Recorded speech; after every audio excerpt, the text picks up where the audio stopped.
let them know a little bit about what you go through in your day to day life with sickle cell? Well, I don't have sickle cell anymore. I still got the trait. The procedure is weird, but basically, after the procedure, I had to quarantine at the crib for a good while. I'd say like a month, 2 months probably. And then I couldn't work. I couldn't do anything. I had to just stay inside the house because I had no, protection. So I was very susceptible to anything. So yeah, I had to stay inside. But I got stronger. I just worked out in the crib.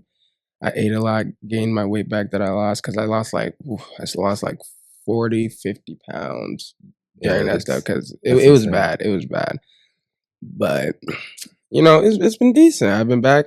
I've been working, getting my bread up. I started my Discord. I've been, everything's been running smoothly. So it's been looking up ever since the procedure. So I haven't worried that much. Yes, sir. Give us a little bit of background on what it is, how long you have, had it for, and how it's affected you. I've had it for 19 years, and it has affected me a lot because I've had to go to the hospital like numerous amount of times. And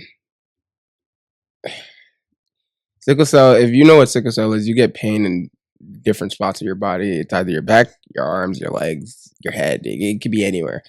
So and that pain, it's bad. It could take a while for it to like fade away too, unless you got some like strong medication.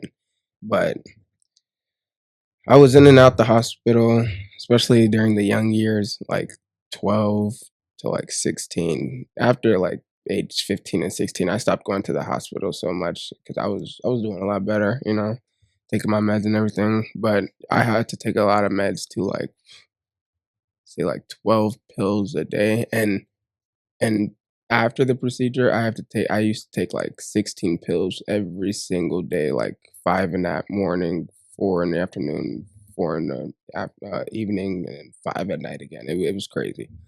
But yeah, That's definitely tough. So you had that procedure where you were in the hospital for what was it, like 2 months?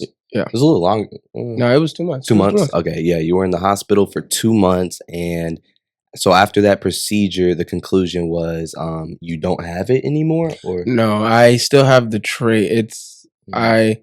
You're always gonna have the trait. If your parents had the trait and you were born a sickle cell child, you have sickle cell. But if you go through the process of the cure, you will have the trait. So that means you don't have sickle cell anymore. So you won't have the pain, or your body will be working right. You'll your oxygen, your red blood cells, everything will be working right. But you'll still have the trait. So let's say you marry somebody with the sickle cell trait as well, while you still have the trait, and you guys have a child, then that child will have sickle cell because both your mm, parents have the trait. But if I just have the trait and I marry someone that's just perfectly fine, doesn't have any sickle cell traits or anything, that the child would be perfectly fine.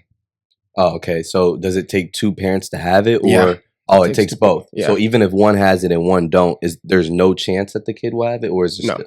Oh, wow, yeah, wow. Okay, that's insane. I didn't yeah. even know that. Me when I was having the procedure, I was thinking that this procedure would cure my sickle cell completely, but Mhm. I still have the trait, so it's something that will always be a part of me. But the pain is gone. All the other stuff I used to do is gone. So I'm not really too worried about it.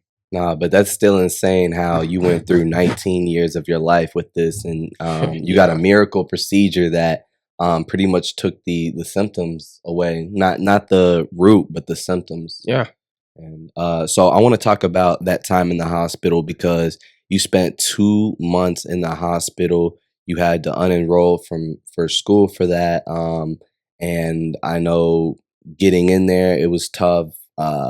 You know what I mean? Getting out, the recovery process. So just talk about your time in the hospital and your recovery process.